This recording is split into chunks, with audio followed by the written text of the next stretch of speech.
time.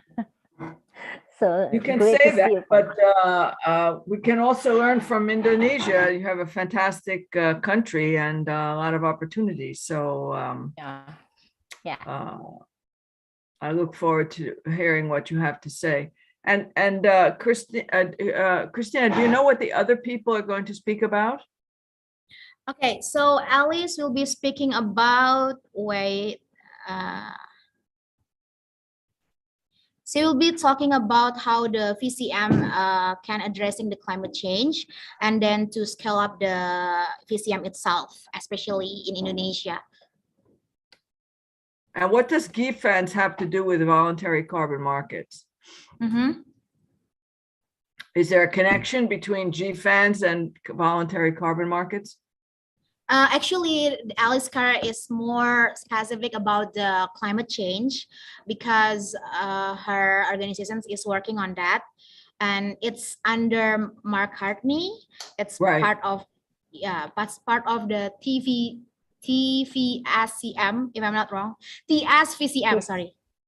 Right, which has changed its name to to Integrity Council. And that's where I'm a distinguished advisor. I'm an advisor on that group. Okay. So do you know her? I don't know her, but I know Carney a bit. Okay. Yeah, we initially wants to invite Mr. Carney, but unfortunately he cannot make it. So he disposed the invitation to her. Okay. Yeah. We will wait for her in a minute, Paula and Bu Kuki, yeah. Sure. Okay. No worries. And so who else is coming?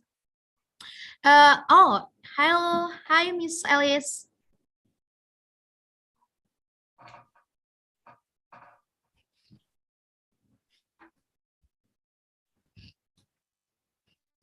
Can you hear us? Morning. Morning. Okay. Hi, how are you? I'm fine, thank you. Thanks very much. Do you have the virtual background? The one that like I use? Sorry, Miss, you're mute. I'll try and it might be a step beyond my IT skills, but I'll give it a go. Okay.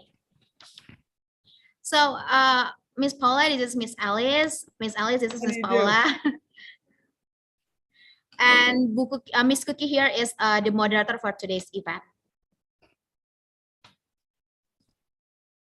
So, and I think the third resource person will be Mr. Lamon, right? Okay. Agree with you, Bu. So Alice, we haven't met, but I'm an advisor. I'm on the Distinguished Advisory Board of the Integrity Council that was the child of the task force. And Mark Carney knows very well the work of CDP, and also Richard Sander, who is the founder of CCX, which I'm going to talk about. So maybe you and I can meet someday. Yeah, that sounds great. I think we're trying to sort of spend a bit more time on this topic in coming months. So that would be great. Yeah. Yeah, at your disposal.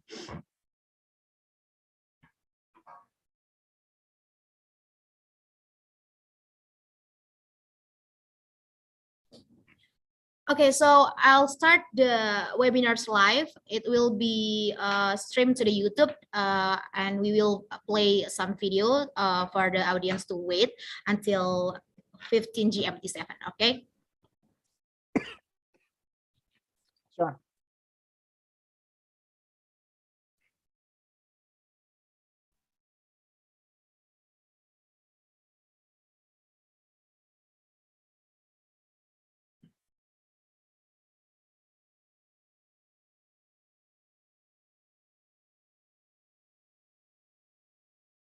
Can we hear each other? I think so. Okay. Yes, I can hear you.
Hello everyone, my name is Christina Novalita, and on behalf of ICDX Group, the leading commodity exchange in Indonesia, I would like to welcome all of you in today's webinar.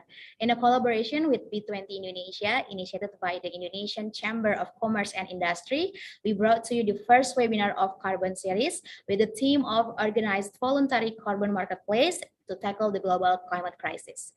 A little housekeeping before we get started. If you have any questions during the presentation, please type them into the question box in your Zoom control panel, and we will bring them up during the questions and answer sessions later. Now, without further ado, I will turn the time over to our moderator, Ms. Kuki Suyahmun, co-founder and executive director at Indonesia Research Institute for Decarbonization. To Ms. Kuki, the platform is yours. Thank you so much, Mbak Christina. Good afternoon, everyone. My name is Kuki Suyahmun, and as already introduced earlier by Mbak Christina, so I'm here basically to help to moderate the session. So hopefully we can have a very interesting session. As we know that carbon market will, like it or not, will play a significant role in our effort to achieve the Paris Agreement goal, and this is already an agreement that already adopted by countries including Indonesia, and each already has their own commitment and target also. So today discussion is basically to learn from the experiences from our knowledgeable resource person on how basically we can manage a voluntary carbon market or offset market to help us in addressing the issue of climate crisis. So I think without further ado, let us now start our session today, and we will have an opening remarks that have been taped earlier by Mr. Arif Rahmat, who is the chair of B20 Trade and Investment Task Force. So let us hear his remark.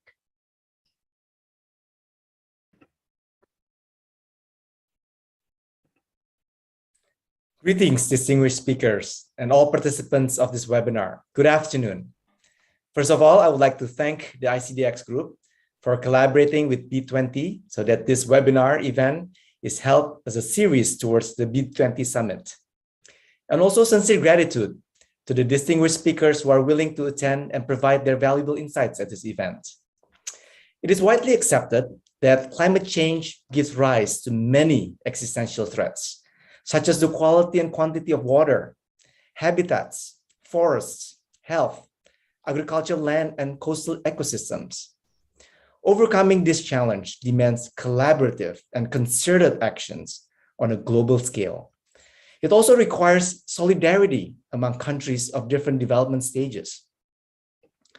Carbon emission, especially carbon dioxide or CO2, has been identified to have 80% contributions to greenhouse gas emission. Therefore, the functioning of an effective carbon market with its carbon pricing mechanism should significantly reduce CO2 emission levels in the atmosphere. It is hoped that over time, the exchange between the amount of carbon emitted and captured, which is spurred by the financial incentive from the market, would balance out globally. To attract the interests of as many countries as possible, the carbon market must operate on the principles of transparency, integrity, inclusivity, and fairness for all. This issue fits with our policy recommendation draft under the B20 Trade and Investment Task Force. In particular, our fourth recommendation stresses the need for trade and investment to be the key vehicle for sustainable development in alignment with the SDGs. Within this recommendation framework, we fully support the establishment of a well-functioning carbon market that is consistent with the WTO rules and the Article 6 of the Paris Agreement.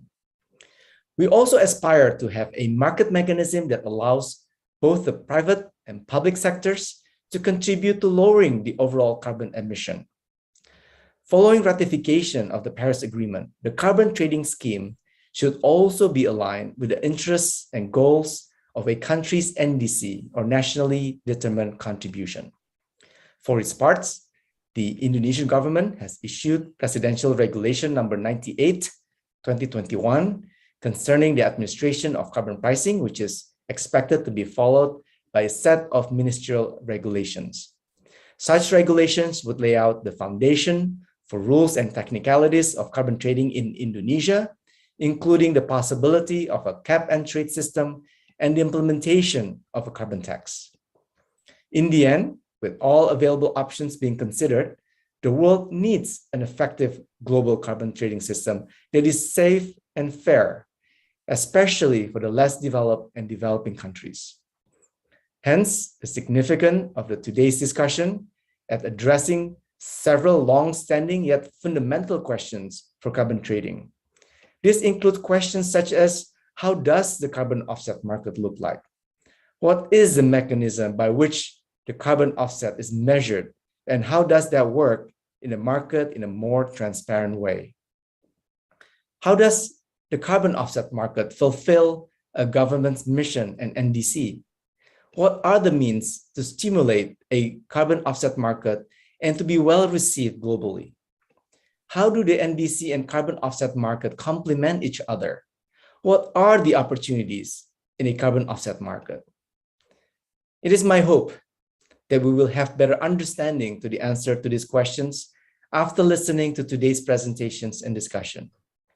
So without further ado, I would like to invite all participants to pay attention to the presentation from our distinguished speakers, Ms. Alice Carr, Executive Director, Public Policy, Glasgow Financial Alliance for Net Zero, Ms. Paula Di Perna, Special Advisor for CDP, Member Distinguished Advisory Board of Integrity Council for Voluntary Carbon Market, and a market practitioner, Mr. Lemon Rattan, the CEO of ICDX. And last but not least, Ibu Kuki, co-founder and executive director at Indonesia Research Institute for Decarbonization, as the moderator for the panel discussion. Thank you. And once again, please have a great session and a great learning today. Great. So we have heard the opening remarks from our chair, the B20 task force chair. So now I think it's right timely that we can start our session.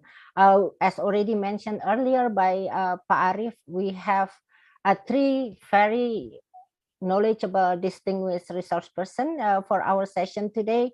And of course, and I also just checked the participants. We have more than 260 participants joining us online. So this is a very good number. And I think this is because the issue is very interesting and everyone would like to know the role of carbon market and how basically we can, if I can say, take the most benefit out of the carbon market itself. So I think I will just now start. Oh, before that, I would like to introduce, even though already introduced earlier, our resource person for today's session. So the first one, we have Miss Alice Carr, who is, I hope I get pronounce your name rightly, Alice. Alice is currently the Executive Director of Public Policy, Glasgow Financial Alliance for Net Zero, or GFANZ. And Alice already has a long experience also in this issue. Our second resource person would be Ms. Paula Di Perna, who is currently the Special Advisor of CDP and also member for the Distinguished Advisory Board of Integrity Council for the Voluntary Carbon Market. And last but not least, and also the very a knowledgeable person with all the experience in all these trading issues is Mr. Lemon Rattan, who is currently the CEO of ICDX. So we have quite some times, but as always, if we start this kind of session and start with the discussion also, then time usually fly very fast. So I think I will just now start with our first resource person, which is Miss Alice Carr. And I just want to share with you like a short bio. I'm sure this is a very short bio of hers. So Miss Alice Carr is now the Executive Director for Public Policy at the Glasgow Financial Alliance for Net Zero, or GFANZ, which is this organization is working at pace to ensure that the global financial system can deliver on its net zero commitments. Prior to joining GFANZ, Alice had a 2-decade career in central banking, most recently leading the Bank of England's International Strategy and Policy Division, including supporting Governor Andrew Bailey on the bank's contribution to the successful UK G7 presidency finance track, and also G20 Financial Stability Board engagement post-COVID, and also work on market access and trade agreements. Alice supported Governor Mark Carney on his international work for 3 years, including during his time as the Financial Stability Board chair.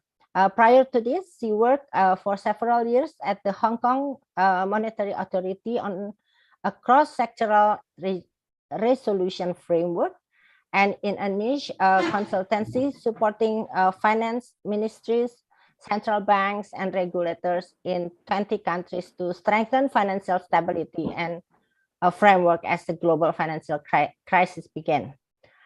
She started her career at the South Korean Embassy in London. Now she has a master's degree in economics and finance from Universidad de Navarra, and in history from University of Cambridge. So welcome, Alice, to this session. And I would like to say, thank you so much for spending your time here, sharing your time with us, your valuable time, of course. And I know that it's still early out there.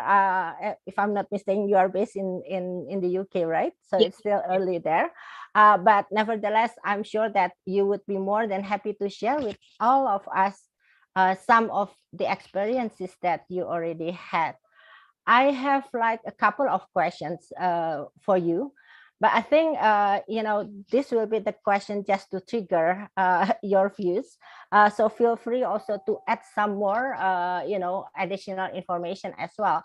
But the first question, Alice, from your point of view, how carbon offset market or basically voluntary carbon and carbon offset market can make a real difference in addressing climate change. So please, Alice. Thank you. And I have some prepared remarks, so which sure. hopefully address that. Please. Sorry, please. Hopefully it won't be too long. So I just wanted to say thank you very much to the Indonesian G20 presidency for inviting me to be with you today for this important session. I was going to try and set the scene and then maybe suggest some steps that we could all collectively take to try and deliver on the shared goal of ensuring that carbon markets can play their part in delivering on our net zero commitments. I was just going to note before I do that just a few days ago, the G7 finance ministers and central bank governors in their communique noted that we recognise the potential of high integrity carbon markets and carbon pricing to foster cost-efficient reductions in emissions levels, drive innovation, and enable a transformation to net zero through the optimal use of a range of policy levers to price carbon. So it's obviously still high up their agenda. But I also note that in his remarks at Davos, the Indonesian Minister of Investment emphasized the critical importance of global coordination and collaboration to ensure a level playing field and ensure that finance flows in the right direction. So I was just going to try and consider those issues a bit further. I think the high level context, which the previous speaker flagged, was that we know from the science that the carbon budget will be exhausted by the end of the decade on current trajectories. And so there's an urgency to what we do to reduce carbon emissions that requires that we deploy all levers we have available. Now is not the time for perfect solutions. And it's clear that effective public and private carbon markets have an important role to play as one of a set of policy tools to create the incentives for transition to net zero. obviously by placing a cap on emissions, by taxing, by establishing trading schemes with appropriate pricing, companies can be incentivized to reduce their emissions, offset them or remove them. And additionally, and I think this is probably one of the key things we might want to talk about today, if we can achieve effective cross-border markets, that will help ensure both an efficient transition globally, but also a just transition, and will deliver better outcomes for all of us. And I just wanted to say that on that front, that the tightness of the carbon budget creates a need to ensure that major companies are really doing everything they can to reduce their emissions. So we can't allow carbon markets to be an excuse to, as they sometimes are at the moment, to just allow customers to feel better about their flights or their purchases or whatever. We need to really bear down on carbon emissions. But even doing that is probably not enough in itself. We're very, very close to not being able to hit 1.5 degrees. And so we need to bear down on emissions with all energy, but we also need to pursue offsets and removals with equal energy in parallel, not sequentially, but in parallel. And so, it seems to me, and it seems to us, that if we could establish high quality cross-border markets, we could achieve a scenario where advanced economy corporates can purchase high quality offset removal credits that support nature-based solutions now and carbon capture technology in the future. And that sort of approach could be really instrumental in helping countries like Indonesia to both to preserve nature, but also to reduce emissions through time. And some of the academic studies into these kinds of cooperative solutions where we establish effective markets that are linked show that they seem to deliver the most efficient outcomes for all of us, i.e. the best, the most economically effective and efficient outcome to hitting our climate objectives. And so to make that a success, I just wanted to consider some of the things we might need. And just to note, I'm here from Glasgow Financial Alliance for Net Zero, which some of you may know of, some of you may not. But we are basically a coalition of 450 major financial institutions from 45 countries who have committed to hitting net zero by 2050, and by making substantial reductions by 2030. And we intend to do that in several ways. One is that all of our members need to undertake transition planning to explore how they're going to transition to net zero. So we're helping them to do that. We are also working as hard as we can to support the kinds of initiatives that we're seeing emerging from G7 and G20 to finance transition in emerging markets. And thirdly, we are asking global policymakers and national policymakers to do what they need to do to support this transition, because of course the financial system could not do it on its own. And in that context, we made a series of requests of policymakers and others and the private sector at COP that pertain to carbon pricing and carbon markets. So as well as asking for governments and policymakers to take action to implement carbon pricing, carbon markets, etc., and to reinvest the proceeds to offset both the impact on vulnerable people, but also to support investment in the green solutions we need.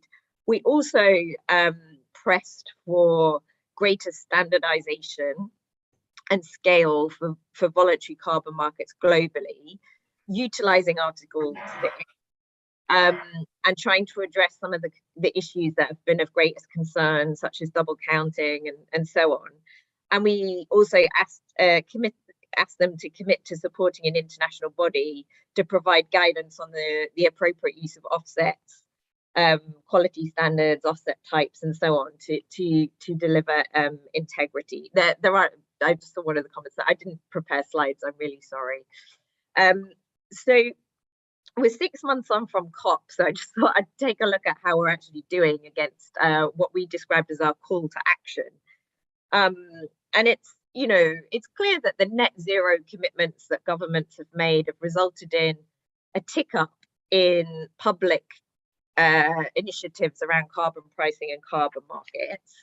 And quite a few have been added in the last few years, and quite a few are still under consideration. The World Bank has good stats on this. But nonetheless, we're still only covering kind of 20%, just over 20% of global emissions with these sorts of formal markets. And the pricing is wildly variable, from close to nothing through to over $100 a ton. So there's clearly a lot more to do there. It's clear that some of the benefit, a lot of the benefit, would come from being able to link schemes, and Article 6 is helpful in that sense because it tells us that it's okay, as long as it's done properly, to trade our efforts, our carbon reduction efforts, and thereby through a cooperative approach, achieve a degree of efficiency, which is welcome. And some of the infrastructure needed to help put that in place was established, such as a central supervisory body. But there's more to do to operationalize Article 6, and I think that's something that we're keen to support and encourage, so that we can really, benefit from that common architecture. And the thing I was just going to note there is that whilst that is being done, there is scope within Article 6, under Article 6.2, to develop kind of best-in-class examples of cooperative approaches. And there are some examples of those kind of emerging. So I think Switzerland and Peru are doing something, GGGI are doing something with Sweden and some other countries and some emerging markets. And so those kind of link-ups between the sorts of countries that are, advanced economies that are bearing down on emissions, and the sorts of countries like Indonesia who have nature-based solutions, who could form a useful partnership, is something that I think should be welcomed while we put the kind of top-down architecture in place. And then the third thing I just wanted to notice is that the efforts of the private sector are clearly, self-organizing private sector are clearly incredibly important. And on the supply side, we've got the Integrity Council for the Voluntary Carbon Market, ICBCM, which is a private sector-led initiative that's setting and enforce governance standards and ensure the integrity of high-quality carbon credits. They have very broad membership, represents the carbon market value chain, and a robust advisory panel. And they are working to set out some core carbon principles that they will put out for consultation in July. And they will help to establish the threshold standards for quality across the different types of carbon credits, which is incredibly important for scaling these markets, as has already been mentioned. And so on our part, we will be engaging with that process and the consultation, and it's something we really need to support. It's also the case that on the demand side, that the Voluntary Carbon Market Integrity Initiative is working to try and ensure that voluntary carbon markets make a significant, measurable, and positive contribution to net zero transition. And they're trying to fill gaps in governance infrastructure with clear, practical, and robust claims guidance, and consideration for eventual regulation and country input. So, we've got a big private sector initiative on the supply side, a big private sector initiative on the demand side. And I think we sort of collectively need those to succeed. If we can move from having lots of small initiatives domestically to something more meaningful. And the fourth thing I was just going to flag in terms of how we're doing, and maybe this is just because I used to be a central banker, I spent too long on the public policy side of things, but there's definitely been a growing interest, I think, in the last year or so from financial sector regulators and standard setters in these markets. And personally, I think that's quite welcome, because, and so examples of this are that in the US, the Commodities Futures Trading Commission are now kind of gathering input from their market to try and understand these markets, and I guess understand how they link to formal markets that already exist, sort of more long-standing financial markets. And another example is that the kind of governing body for securities regulators everywhere. The International Organization for Securities Commissioners, or IOSCO, is now reviewing carbon markets to see how they can play a role. And I think, you know, having a greater interest from government and regulators in how to take the very good initiatives that the private sector and many partners, many interested stakeholders, including those who can support the nature-based solutions, is incredibly important. And there's kind of quite a tried and tested road where, you know, the private sector self-organizes and delivers something good, and then governments give it a boost by implementing it more formally. So where do we go from here? I'll just make 4 quick suggestions, and then I'll stop talking so we can have a discussion and move on. So I guess my suggestions for reaction, and these are for reaction, you know, we're not in GFANS delivering carbon pricing and carbon markets is something we want to support, but it's not something we work on day to day. So I think we should this year strive to coalesce around a shared view across key stakeholders of what carbon markets could do for us in terms of delivering on net zero, given where we are in the journey, informed by the high ambition that we need in the science and what the science tells us.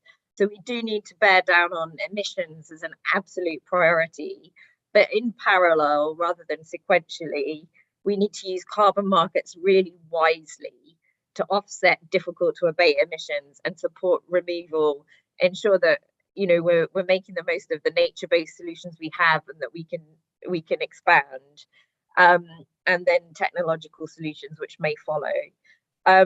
I think given that we're a quarter of a way through what must be the decade of delivery, if we're going to hit our 1.5 objectives, we really need to have a push to get the overarching architecture in place, make sure that the infrastructure around Article 6 gets up and running and helps link private markets to the delivery of national net zero commitments, because that would, you know, that's what would make the big difference. I think we need to urgently complete the work that the private sector is doing on the supply and demand side, and so we should support those initiatives and help them get over the line. And I think, as mentioned, that we should, you know, we've had a very broad set of stakeholders involved in this work. I would suggest expanding it just a bit further and trying to draw in the regulators and standard setting bodies for the financial sector, so that we can really make progress on linking local markets and creating global markets. So in short, you know, we know that we're facing an unprecedented and urgent crisis. We need to do everything we can. Carbon markets and high integrity offsets removals are essential tool. So we've got to draw on them. And I think I would just emphasize again, and this may be something that's not front and center of G7 finance ministers and central bank governors' minds when they talk about carbon pricing and carbon markets, but the cooperative approach that links advanced economies and emerging markets is the one that would deliver the most efficient outcomes globally, and so it's really worth pushing for. I think it's worth remembering that, you know, if you're in a G7 economy, for many of them, even introducing a national scheme is a huge challenge, and so you get very focused on how to do that. But the real prize is, you know, being able to link markets in London with markets in Jakarta. So yeah, I think we should keep pushing for that kind of outcome, given we need to do everything we can. Thanks. Thank you so much, Alice, for very comprehensive remarks that you did earlier. And I think there are quite a number of issues, and I saw already there are quite a number of questions in our Q&A box, but we will go there a bit later. So let us now invite the second resource person, Ms. Paula Di Perna. So Paula Di Perna is a pioneer in the development of carbon markets, a widely published author, and also a strategic global environmental policy advisor. She serves currently as special advisor to the CDP. And I think, yeah, you can also read it here. So I don't need to read all those things again. But definitely, Paula is one of the most experienced person in this issue. And now especially I see at least two important roles that we from Indonesia can learn also from your experience. Paula, the first one, of course, all your experience during the CCX, your time with CCX, but also what happened now with all this Integrity Council for Voluntary Carbon Market. So Paula, I know that you don't have a presentation, or do you want to do any presentation at this stage? Sorry, you are still muted. Sorry, Paula. Sorry. Everybody, that happens all the time, right? No, I do have some slides, and I think Christina is going to put them up. Sure. Okay. Yes, and also I want to, while that's happening, thank ICDX and thank you, Ms. Kiki, and of course, Alice and the other speakers. So just to echo a bit what Alice just said, I mean, and I've been to Indonesia, it's a fantastic country. And what I'm going to talk about is how we build a vanguard. And Indonesia can be the vanguard. And without a vanguard, we'll never solve this problem. And not only do we have the problem of reaching, not exhausting the carbon budget within the next decade, we've also lost at least 15 years of knowledge about carbon markets. These markets have been around a long time. They have already been working quite well. And we may, linking up is absolutely essential, but we could do it at a transactional basis as well. It doesn't have to necessarily be very, very complicated. We're already trading commodities across borders: rice, corn, soybean, oil.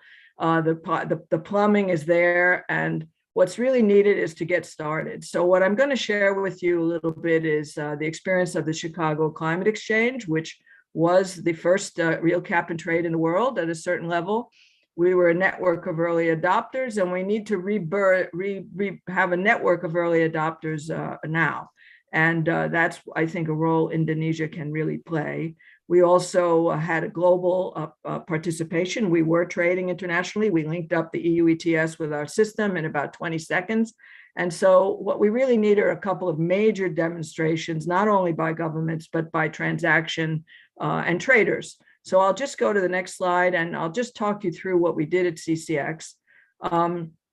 Critical, this word voluntary is kind of confusing. Voluntary, in my sense, in this world today means, you know, outside of the compliance markets, but ultimately voluntary markets and some form of compliance caps must be linked. Otherwise, there won't be an ultimate reduction.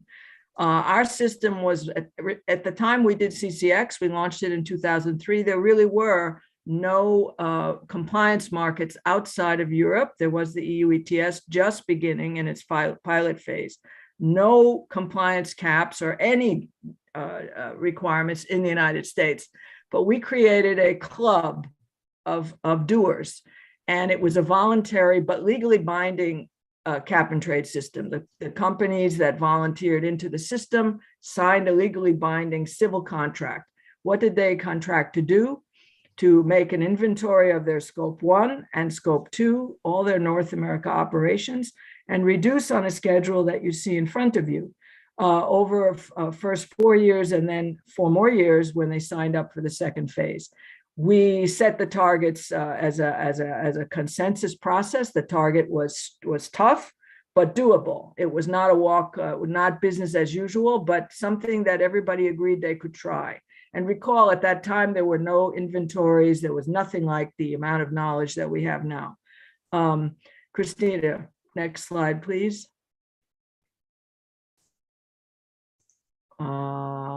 Okay, so we covered 6 gases. We're always talking about CO2, and as the chairman of ICDX said, you know, CO2 is certainly the obvious one, and of course for sequestration, forests and peat, such as in Indonesia, captures CO2 mostly. However, methane is a very big deal, and there's opportunities to capture that. in Indonesia, fugitive emissions. People have been talking about capturing methane for years. There's no cap on that. That's something that really needs to happen. But then these other little gases, they're not so little. They offer opportunities. SF6, for example, is an insulator used in to transmit power. If you reduce that, you get much more efficiency in your power transmission. And that could also be a kind of carbon credit. But so we're the only system that managed to cap all 6 gases.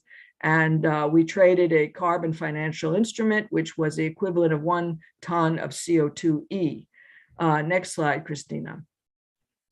We tried to get everybody in. We had direct emitters, indirect emitters, cities. We had liquidity providers, traders, and offset providers. These were people who developed projects that were verified. When we had a doubt about the science, we just gave it a haircut, which is what they say in trading. We just made a very conservative estimate of the reductions achieved. And I think, again, back to integrity, there's an awful lot of discussion about it, but you can never have a perfect system. And when in doubt, you just make a conservative estimate and get going. There's no reason to really fixate over 1,000 tons or 1,500 tons. Those are de minimis numbers. Go ahead, please.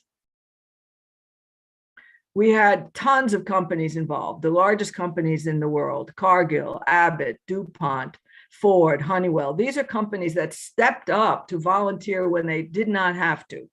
And become part of the world's first cap and trade system. They all have tremendous or had tremendous experience, which again, many of them never traded carbon before. They learned how to do it. And we have to recapture all of that momentum. The companies are all setting net zero targets. Many of them are also already using an internal carbon price, which CDP tracks.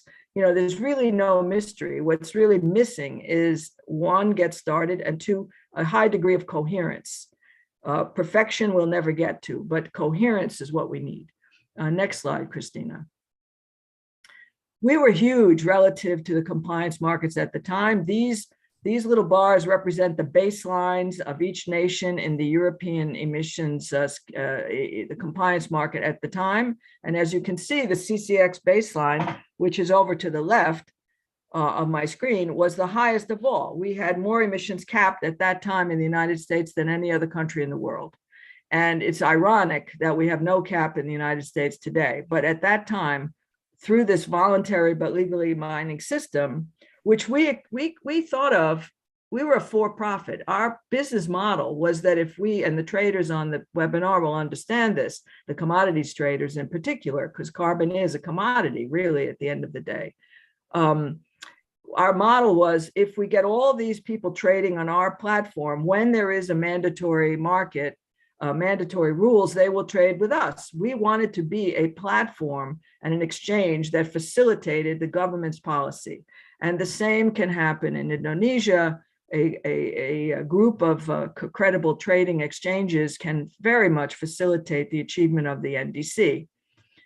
Next slide, please.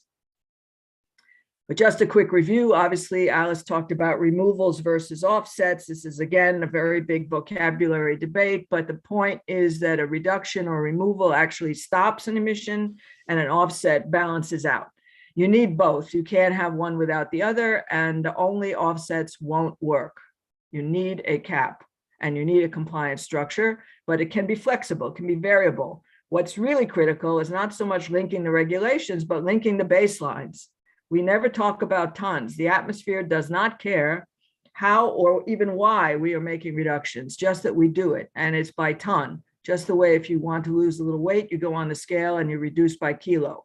Your body doesn't care how you reduce, you just take the kilos off or put them on, depending on what you want to do.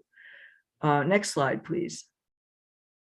We had a futures exchange. We were trading carbon at $13 a ton on the futures exchange way back in 2008. Some of the offsets today, as Alice said, are trading at $5. That's just really not a good price and won't make any change. So, the caps are very critical to driving higher prices, and demand side high prices would be very important for Indonesia, because you would be selling a lot of offset credits into those markets, and you would like to have the best price you can. A higher price doesn't come from inflation. A higher price comes from the caps and the ratcheting down of the supply of permissions to emit, if you want to call it that. But as I said, we're getting $13 a ton in 2008. EU ETS today is about $100 a ton, and that's the anything below $40 or $50 a ton, as we've known, will not really stimulate a mitigation action. So we're looking for things that create a tighter cap and can create a more stringent demand for offset projects, so the offset price will go up. In terms of how people make money, it has nothing to do with what the carbon price actually is. People make money in these exchanges by transactions and volume. And so again, the commodities exchange model exists and we can just follow it. I don't think it's really necessary to create an entirely new set of plumbing. And, yes, there is some relationship to securities regulation, but we have to be careful not to create yet another kind of regulation. And also, securities are volatile. We see that today. You don't want to build that kind of volatility or excessive speculation and market timing, let's say, into a carbon market. That would not be good. Next slide, please. Important is that we were a precursor to a global system. Again, we were affiliated, we created the European Climate Exchange, which is and still is the largest futures exchange in the EU ETX. We had joint ventures under exploration in Canada with the Montreal Commodities Exchange, also in Australia. We established the first of China's carbon pilots, the Tianjin Climate Exchange, with PetroChina, at that time the largest company in the world, nominally, with their division, China National Petroleum Corporation. That was in 2008. We were asked by the UK government, Tony Blair's government at the time, could we connect CCX, a little tiny voluntary, sort of big startup, with the existing EU ETS? One of our companies said yes. Baxter, they retired some allowances in the EU ETS, transferred them to their CCX account, and traded them in the United States. They took a loss on the price, but it was to demonstrate that the two systems could be linked. One was a voluntary market and one voluntary but legally binding. The other was an internationally regulated market. The transaction took about 20 seconds. That again was in 2008. Consider now the amazing amount of linkage that already exists among trading desks. So you could do these transactions, instantaneously. The key is the quality of the offset, the quality of the cap. And we had members worldwide. We had the city of Melbourne and all kinds of companies worldwide who joined us. Now, to the question of why, which is the next slide, why did any company want to do any of this voluntarily at the time? And why would any company now want to step up before required to do it? First of all, the inventory that you need to do in order to understand your carbon footprint is a blueprint for action. It's an operational plan. It's an X-ray on your operations. You can identify immediately your hidden risks and your hidden opportunities by doing the necessary work to prepare for carbon trading.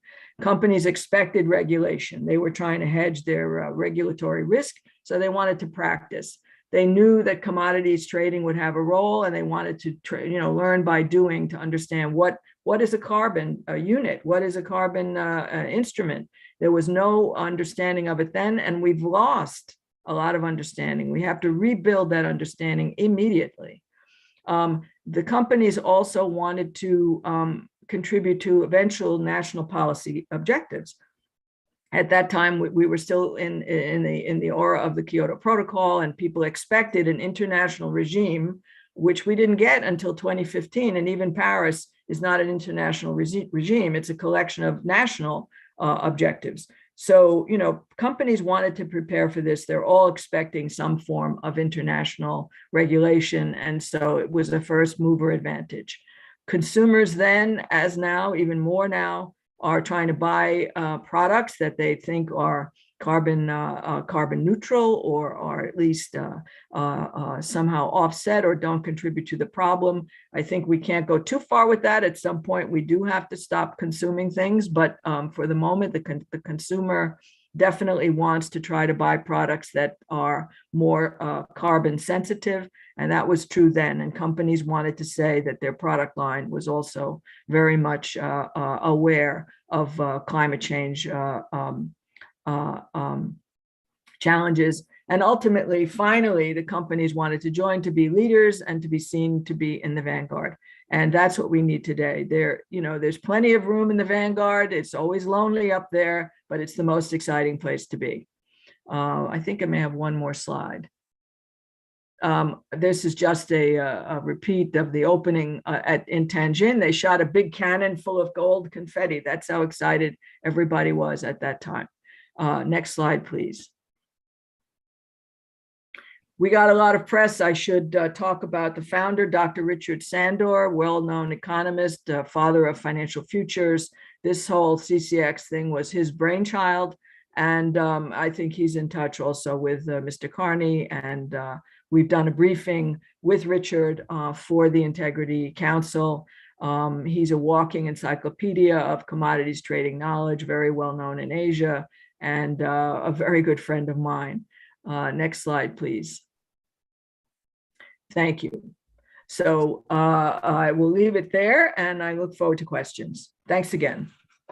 Thank you. Thank you, Paula. Very interesting. And also, I think one point that I got from your presentation earlier is that this carbon unit is basically being treated as commodity, right, in the international platform. Well, that was definitely the thrust. It's certainly the way it's viewed in in the EU ETS, and it has very similar characteristics to the commodities we already know, and we're already trading them. There's no headache about trading commodities across borders, and if we follow that system, we'll get further ahead, I think.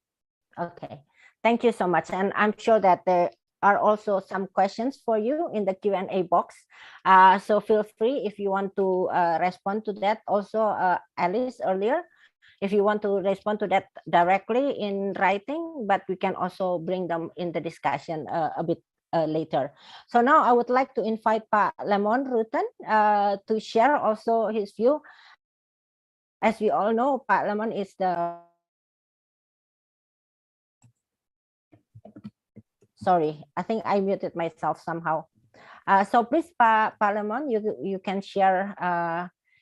Yeah, of course, this is the CV of Pak Lemon, but I think Pak Lemon, you have time now to share your views and also maybe point that you want to bring in relation with all this voluntary carbon market and especially the place for doing the trading and the issues in Indonesia as well. So please, Pak Lemon, you have the time. Okay, thank you, Koki. And there is my presentation already. Okay, I want to very briefly discuss maybe somewhat embarrassing issue, the embarrassment of riches. Indonesia has an enormous opportunity in the voluntary carbon marketplace, but there is a big risk that this opportunity will be lost because of considerable confusion here in Indonesia about the difference between the voluntary market and the compliance market.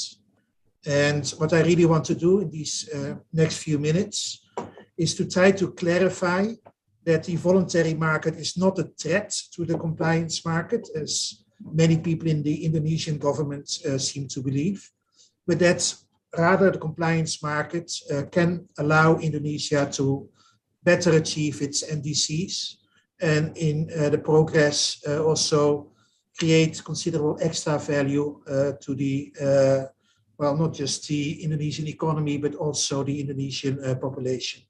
So overview of what I will be discussing. Next slide, please. A few words about what it is. Then I'll talk about, is there already a voluntary market in Indonesia? How does it relate to NDCs? And then why should the government not block the voluntary market? The cost of blocking it and the benefits of promoting it. And then how can we move this forward? Next slide. So what is it? Well, it's a different group of people who really want to come together to jointly achieve climate goals. You've got companies that are active in this market, often for egoistical reasons, to improve their branding, to avoid problems in the future with accessing physical markets and financial markets. You've got individuals who want to offset their carbon footprint. And all these people want to buy carbon offsets. And on the other side, you've got a lot of investors, potentially trillions of dollars of money available to invest in generating the carbon benefits that these companies and individuals would then be willing to buy. So this is a market of willing buyers, willing sellers. Okay, no one is forced. Next slide. And this market is already relevant for Indonesia. First, Indonesia has a massive competitive advantage. Together with Brazil, those two countries, Brazil and Indonesia together, have more than half of the global offset capability. So if you really want to achieve the 2050 net zero goals, you can't do without Indonesia. And Indonesia can produce carbon benefits at a cost lower than virtually anyone else in the world. So there's a huge natural advantage, and Indonesia would be crazy not to exploit that natural advantage. Second, country image is very important, and the voluntary market will help a lot in giving a brand value to Indonesian carbon. On the voluntary market, carbon credits trade at widely different prices. And a big component of that price is really feeling, it's brands. And if you can attach a good brand, you know, Indonesian carbon is premium carbon. That's actually good for the whole country. And it is really the voluntary market that will build that brand. Third, millennials.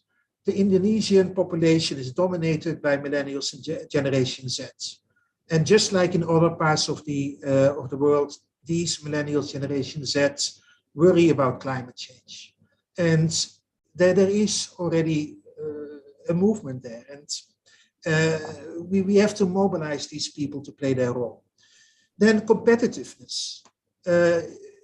Indonesia there seem to be policymakers who believe you can stick your head in the sand and just ignore this global climate movement. And that's not going to happen. Already, Indonesian companies have been told by their value chain partners that they risk losing their position as suppliers if they don't develop net zero plans. There is something called Scope 3, which is the carbon emissions from your suppliers. And more Western countries, but also companies from other parts of the world, are becoming accountable for this Scope 3. So they are accountable for the carbon emitted by their suppliers. And if their suppliers don't have a plan, those suppliers will lose their position in the markets, in that value chain.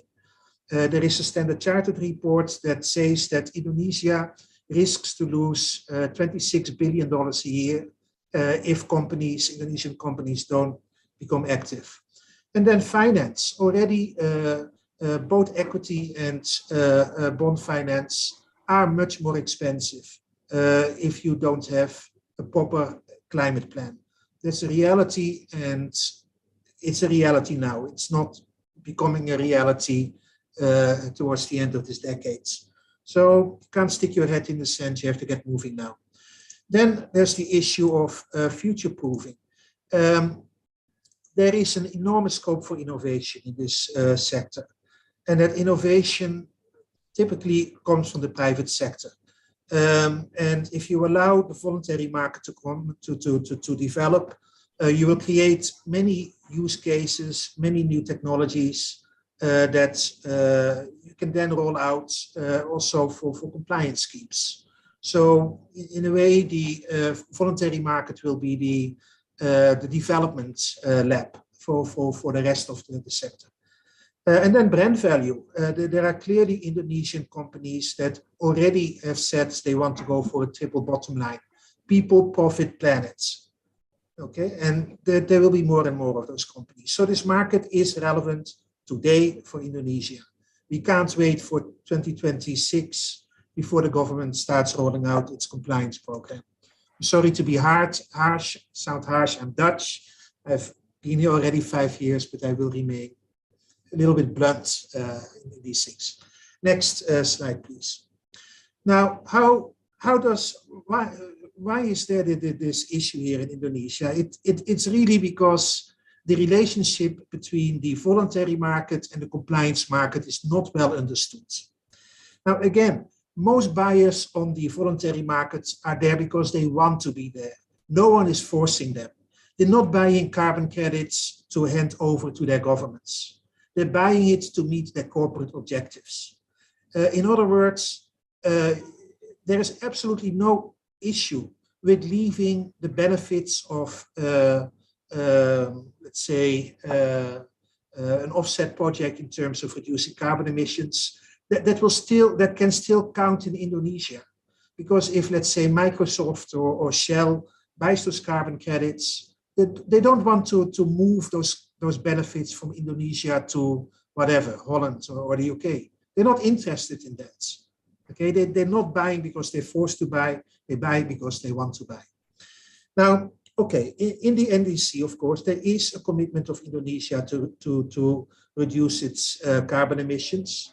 And in order to implement that commitment, part of it will be that the equivalent of pollution quota will be given to separate industries. Okay, fine.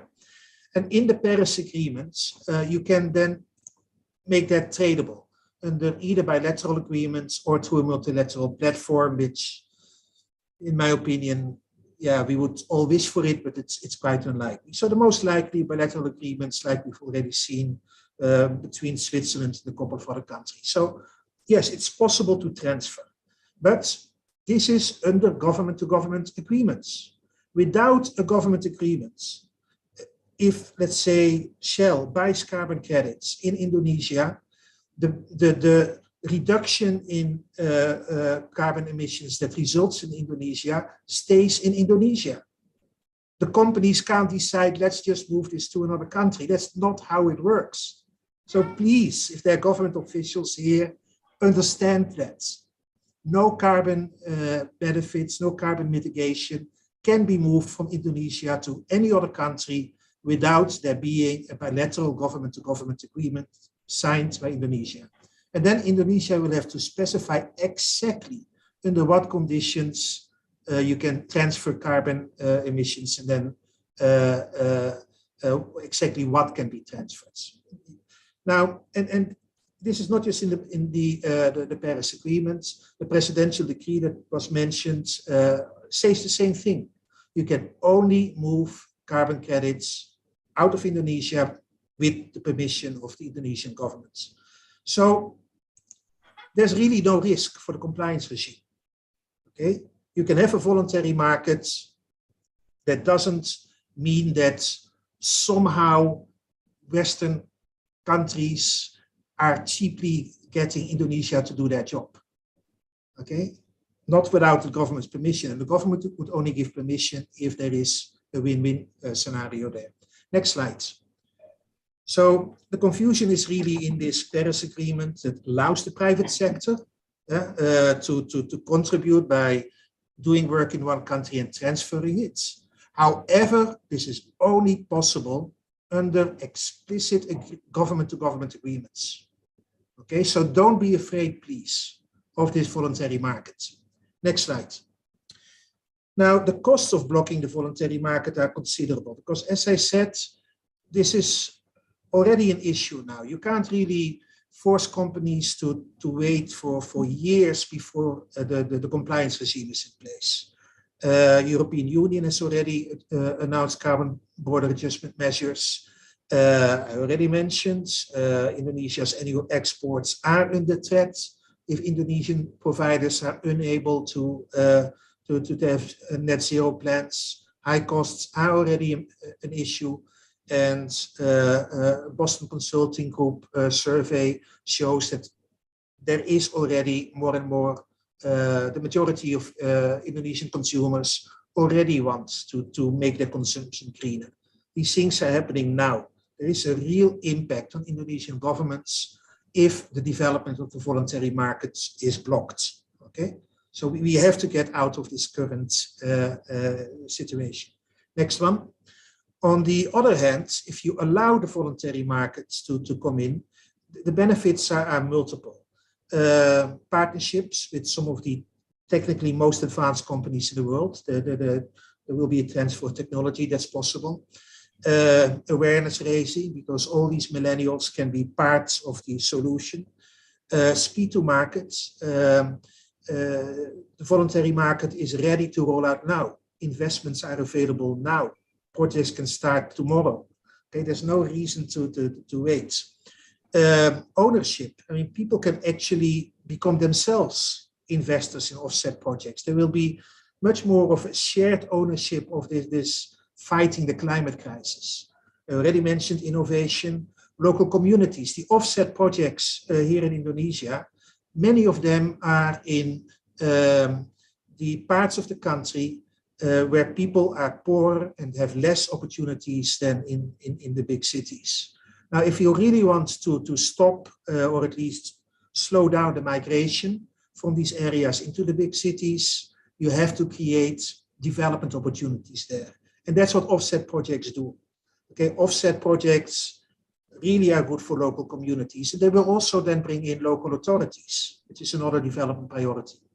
Then an important one, flexibility.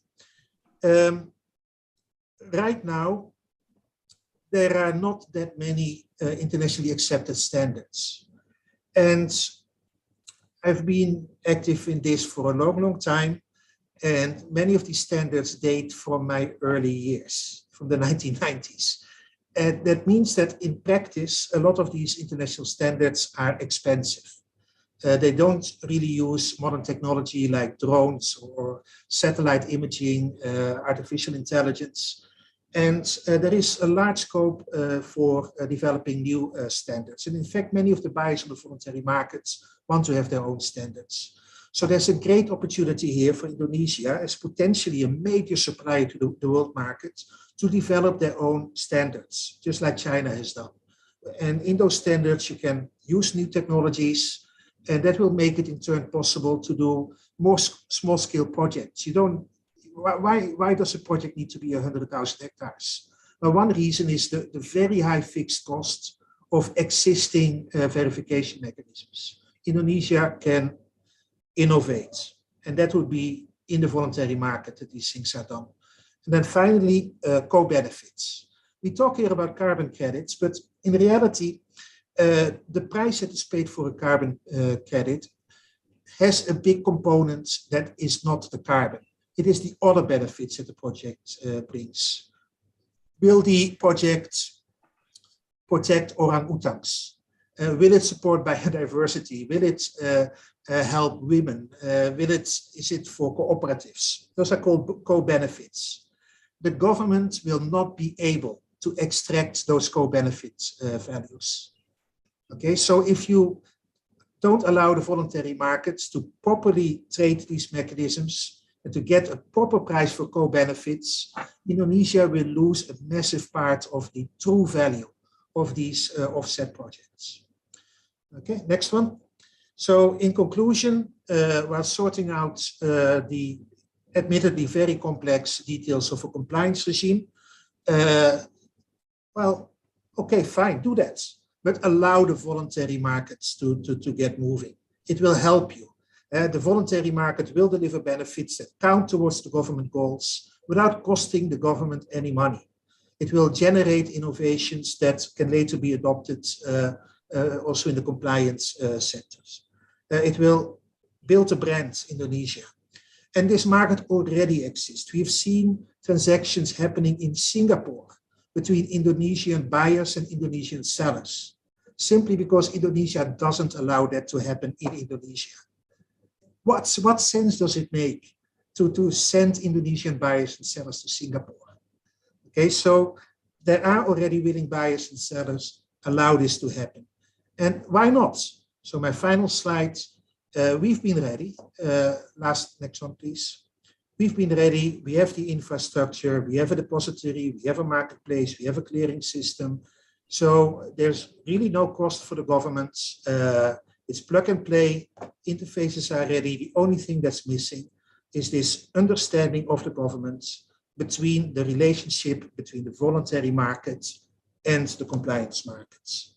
And I hope that I've convinced everyone on this call that it's really necessary to overcome that bottleneck. There is no problem with the voluntary market. It will help NDCs and basically, let these markets go here in Indonesia. Thank you. Thank you so much, Pak Lemon, on your sharing your views also. And I think this is a very issue that that you mentioned earlier. This is the issue that most of I think the carbon projects, how do you call it, owner at the moment are facing. So let's see how this can be solved. And I'm sure that at the end, even though we are talking about voluntary and obligatory, if I can say, under the Article 6, then we need to make sure, and as you already mentioned also, in fact, at the end, the one that can decide whether any unit can be used by other parties is the government. So I hope that this will, the message will also get to the government and can be considered also for the next session. So yeah, I think we are quite good in time. We still have like 20 minutes maybe for our discussion. I know that there are so many questions on the Q&A box, and I'm sure that unfortunately we won't be able to address all of them, but I think I have at least here 2 questions that can be addressed, I hope, to all of the our resource person. This is about the transferring credit. So the question is basically we will have this transferring credits between different markets. Yeah, and this is also has been carried out as already mentioned earlier by Paula.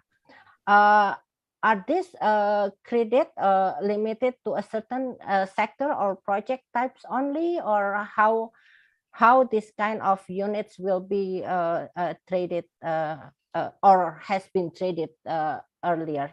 Maybe Paula, if you can share this with us. Thank you. Well, there are all kinds of project types. And as Lemon just said, there's tremendous technology now to verify what the project is actually accomplishing. People speak mostly about forestation, reforestation. I noticed that, excuse me, there were some questions in the Q&A from farmers. I don't know about the soil content in Indonesia, but certainly in many places, the soil captures carbon and farmers can adopt practices that release less carbon. I mentioned methane capture. There are all kinds of, people talk about, dairy farms being so terrible and livestock being so terrible, but you can capture the methane and you can turn that into a credit. So there's a tremendous amount of project type, but at the end of the day, it's one measurement, a ton of CO2e, which is reduced or offset, regardless of the project type.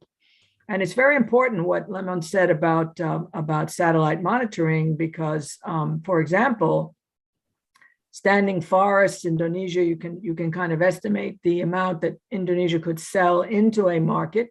But if there are severe typhoons and severe disruption, that CO2 potential is completely changed. So there has to be an ongoing kind of monitoring, which can be expensive. And this makes a drag on the market because then, you're paying so much to verify that you're not earning in the market. So this is where it becomes important to have models that estimate credibly so that the project developer is not bearing all the cost of verification to the point that there's no profit. Thank you. Thanks, Paula, for that. If anyone else want to add also on that, maybe. All right. So I just want to also, Alice asked me and other people did, what happened to CCX? And, it's like my child, it graduated. But again, this was such an example of the importance of regulatory certainty and regulatory structure, because when the United States did not, there was a lot of momentum to pass a national cap and trade, which that US House of Representatives did, but then it didn't get to the Senate. That's a whole complicated political story. But the fact is that we did not adopt a national guidance, and therefore the companies no longer needed to practice. They had learned what they had to learn, and they said, fine, we'll just go our own way. So our business model, we retired CCX, not before we sold the business to ICE, which remains very involved in environmental markets. So, it served its purpose as a pilot. And what I keep saying is that there's room for another similar pilot. I mean, countries should just get together and do a pilot of international demonstration trades. Willing participants could step up and try it. You never know until you try. Great. Just to test the system, whereas really in the real world, because so much of what is discussed today is in theory. All right. Yeah. Thanks, Paula. That's very important to be noted. Alice, I saw that your hand has been raised. Please. I was going to say, for me, I come from a public policy background, so I tend to have faith in public policy makers ultimately to provide supporting infrastructure or enabling infrastructure, etc. I think what I'm taking from this conversation is sort of kind of care needed, in the sense that, as very well described by both of the other panelists, having the private sector crack on with local markets and linked markets and so on, bilateral markets, is incredibly important. And I know from my experience in Indonesia that, you have enormous potential to come up with innovative solutions and tech solutions and so on, as described for monitoring projects and so on and so forth. But so allowing that stuff to flourish and test what works, doesn't work, build expertise in companies, build expertise amongst citizens is really important.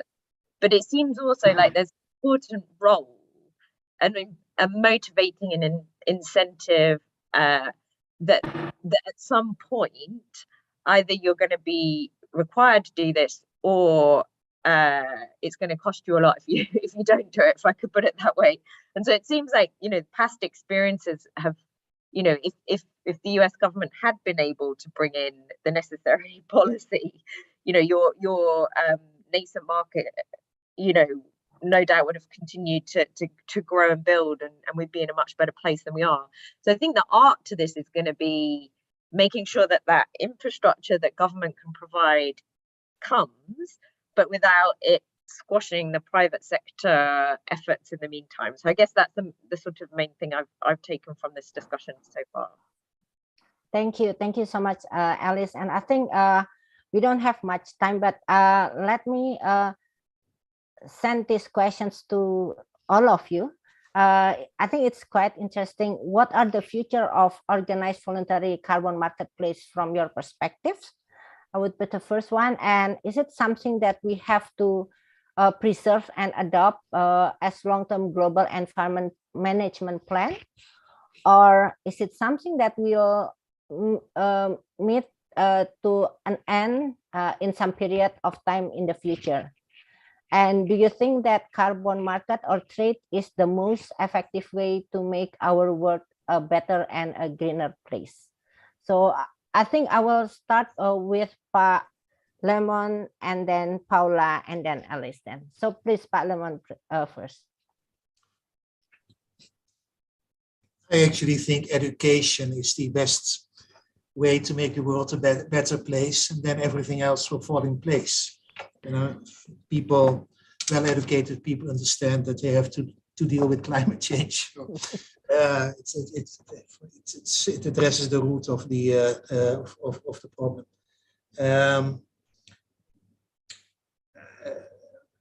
I must confess, I was actually thinking about some of the other questions that I read in the Q&A lists.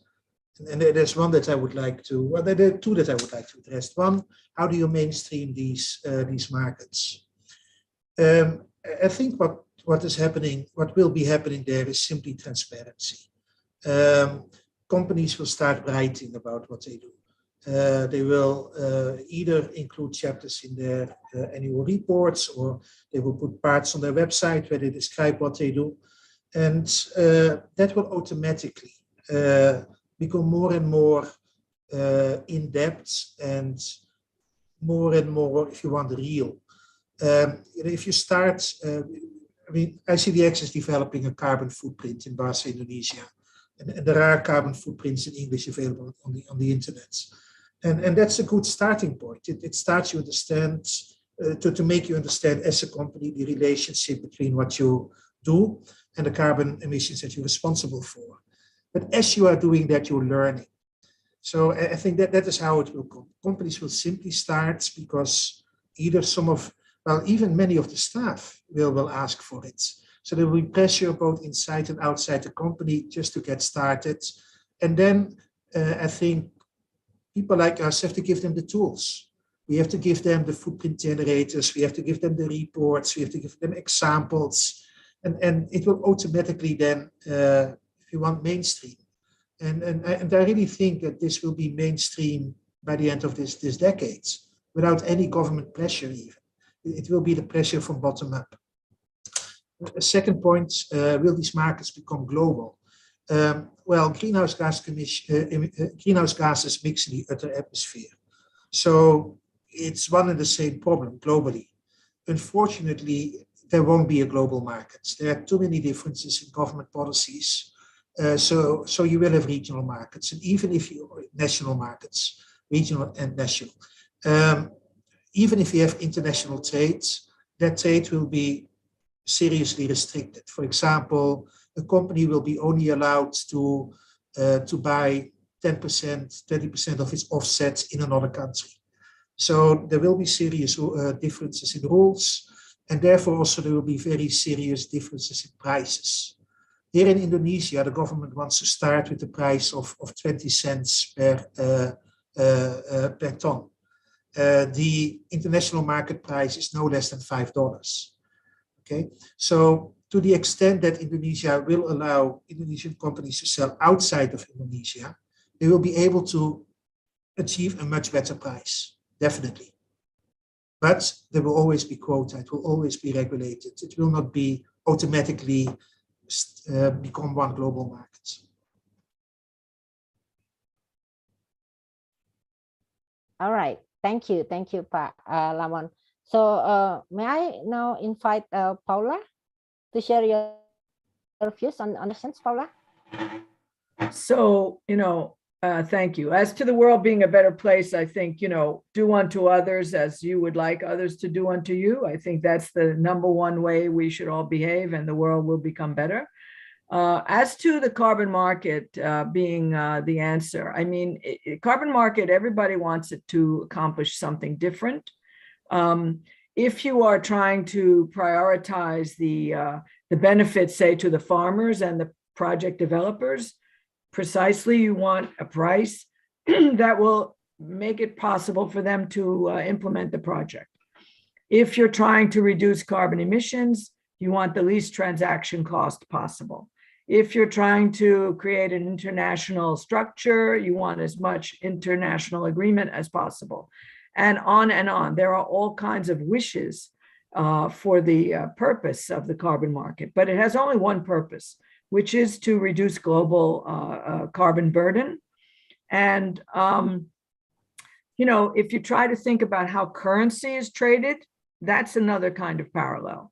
That somehow everybody has their own money, but we managed to make it work. We managed to understand that this many dollars is this many euros, is this many rand, is this many yuan. We make it work, and we can make carbon work. I think it's a very, very critical tool because there's some benefit in it for everybody. And carbon emissions are not a pollutant in the strict sense. They are a byproduct of industry and of economic growth. So at some point, not only should there be a benefit for everyone, but everyone needs to share in solving the problem. And the carbon market enables the quote burden of addressing the problem to be shared fairly. Thank you, Paula. Alice, please. Yeah, I was just going to pick up a couple of points that others have mentioned. So on the point about transparency, all of the financial institutions in GFANZ, the 450 and growing, have committed to net zero and to reporting their annual progress. And so they haven't all started doing that yet because they agreed to it within this year. But we are putting out a transition planning framework that we expect them to use, which says, you know, how are they going to transition to net zero? But it also covers off how are they going to engage with the corporate that they finance. So this should increase information, it should increase engagement with corporates. And as mentioned, you know, it'd be great if Indonesian companies were not negatively impacted by the efforts of the West to transition, because, you know, they're not able to show that they themselves are involved in carbon offsets, carbon removals, etc. So I think it's good that global firms are thinking about this, because if they don't, we're not going to make it. But at the same time, if we don't put in the kind of infrastructure we're talking about here, then, you know, we can have unintended consequences. And I do think there's a risk that the way we are pursuing net zero transition in advanced economies is a bit self-focused at times, and can have these consequences. So you know, in some ways, I think it's important that a country like Indonesia, as mentioned, has huge potential. So if we can make a voluntary market work there, you know, it could be really powerful for Indonesia, but also for other countries in a similar position. Thanks. Thank you, Alice, for that. And I think we are almost come to the end of our session today. As I said, it's always like, you know, this kind of conversation, then time just flies. But before we close the session, I would like to ask all the resource person to have like maximum 1 minute closing statement from your side. So I will start with Alice, Paula, and then Palamon before I offer later to Pak Megan to do the closing remarks. So Alice, please. Thanks very much. I haven't prepared. I mean, what I would like to say is just that I found this discussion very helpful. And I think, just as mentioned, the work we're doing in GFANZ to try and get the global financial system to transition is incredibly important, because it puts pressure on real economy companies. It also puts pressure on government to deliver policy and so on and so forth. But the one thing I'm going to take away from this discussion is to go back and look at how we, in our work, treat voluntary carbon markets, think about voluntary carbon markets, and just check that, you know, concerns that do exist about their integrity, sometimes about the quality, etc., are not leading us to be so cautious in the way we interact with them that we're actually part of the problem rather than the solution. Because I know in our focus to try and get global financial institutions to transition, sometimes we might say, well, don't rely too much on kind of offsets if they can't, if you should be reducing your emissions, and don't, and standards aren't high enough, so etc. etc. So I think the thing I would take away is that I'd like to think a bit harder about how we interact with the efforts that you're trying to foster. Thanks. Thank you so much, Alice. Paula, please.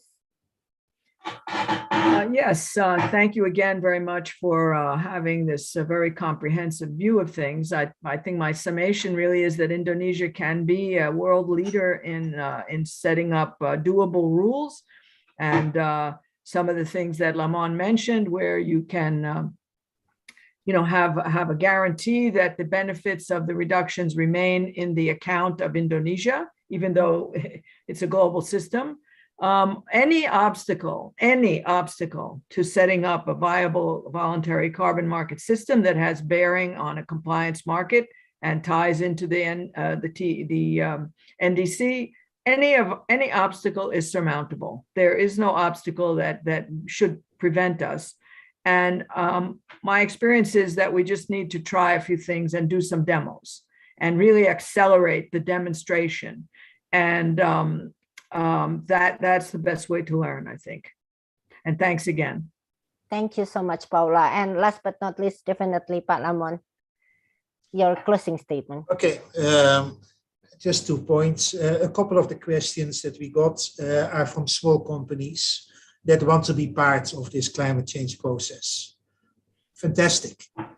And frankly, that's what the voluntary market is for, to bring you together with people that you can partner with in different ways, as a supply chain, basically as a preferred buyer, or as a project financier, or in any other way. And those things can only happen in a voluntary market, because you can't put that into the strict schemes of Verra's, the expensive big international certifications. Okay, the voluntary market is a place where people will experiment. Okay. Second point, according to the international estimates, the voluntary market will grow 50 to 100-fold in the next years. Okay, 50 to 100-fold. Question to anyone in this forum: do you want Indonesia to be part of that?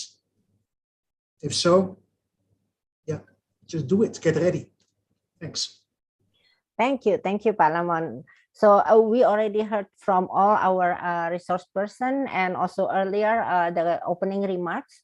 Now, as we only have like 3 minutes away from ending of our session, then I would like to invite Pak Megan Wijaya from the Standing Committee of Trade, Indonesian Chamber of Commerce and Industry, to deliver the closing remarks.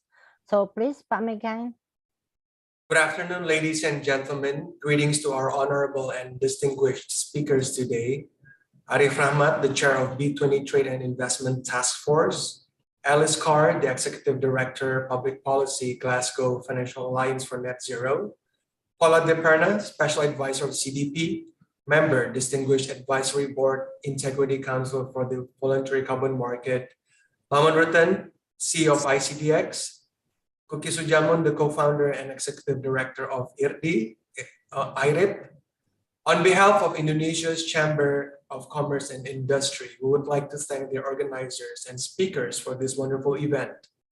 Throughout the presentations from different speakers today, we could draw a conclusion that the formation of a carbon market as a market-based instrument to help address climate change crisis is essential. The formation of the carbon market needs to be transparent, inclusive, and operated in the highest integrity that adheres to global best practices. Not only that, in developing this market, a collaborative and concerted effort needs to be emphasized in order to serve multi-stakeholders' interests and aligning the vision.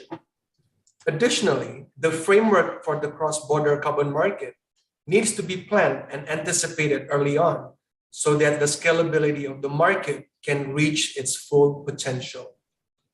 We all agree here that a fully functional carbon market will definitely help a country like Indonesia to help achieve its NDC, and we're very hopeful to see on how the carbon market implementation could be expedited. We also had the opportunity to learn from Chicago Climate Exchange, the world's first carbon market, and how it gives birth to all the forms of carbon market globally, and how we could continue the legacy and build a global carbon market hub for humanity. Furthermore, the right regulatory framework to foster the carbon market is crucial and based on global best practices, It is mostly regulated as commodity as it exhibits more commodity traits compared to securities. In conclusion, all three speakers further agree that the carbon market is one of the best market-based instruments to move the world in unison to help achieve carbon neutrality in the future, create global visibility for conservation projects, creating larger awareness of the impact of climate change and how individuals and companies could be the leader or vanguard in saving the earth. To add on and give more context based on our data, Indonesia's tropical rainforests are the third largest rainforest in the world with 125.9 million hectares. That translates to a potential carbon sequestration of 25 billion tons. Indonesia's peatlands are largest in the world with 7.5 million hectares and the potential carbon sequestration of 55 billion tons. And mangrove, or people call it the blue carbon, has a potential of 3.31 million hectares with around 33 billion tons of carbon sequestration from the atmosphere. So altogether, Indonesia could be the world's biggest natural climate solution with the potential of carbon sequestration up to 113 gigaton from the atmosphere. So if it's managed properly, it could be the next significant driver for Indonesia's green-based economy, equating it to a potential up to $500 billion at the average price of $5 per metric ton. We also believe that the Indonesia's natural resources could also become the country's competitiveness to exert influence in global efforts to tackle the climate change crisis. Indonesia could definitely take advantage of its natural wealth to become the axis of climate change policies, one of which is through an organized carbon market.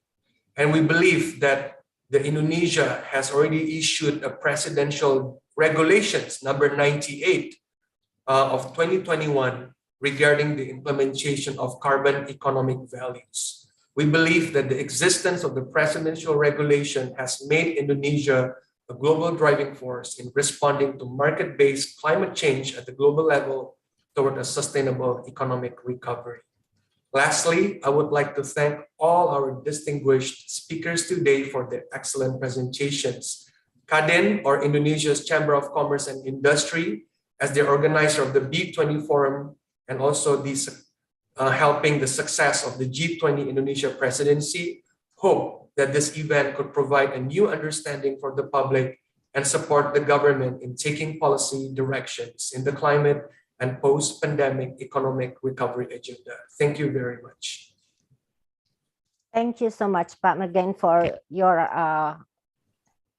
very, encouraging message as well. And I think this is the time for all of us, especially us in Indonesia, but definitely with a lot of support from Paula and Alice also in the future, because we need to move forward. We have to take this opportunity because I think the window of opportunity may not be that big. So let's see how we can move on this issue. And as already mentioned earlier, definitely we need to, how do you call it? We need to get all the potential benefit for Indonesia, especially with all these nature-based solutions, something that has been there, and now it's time to basically to make it happen for us. So again, I'm Kuki Suyahmun.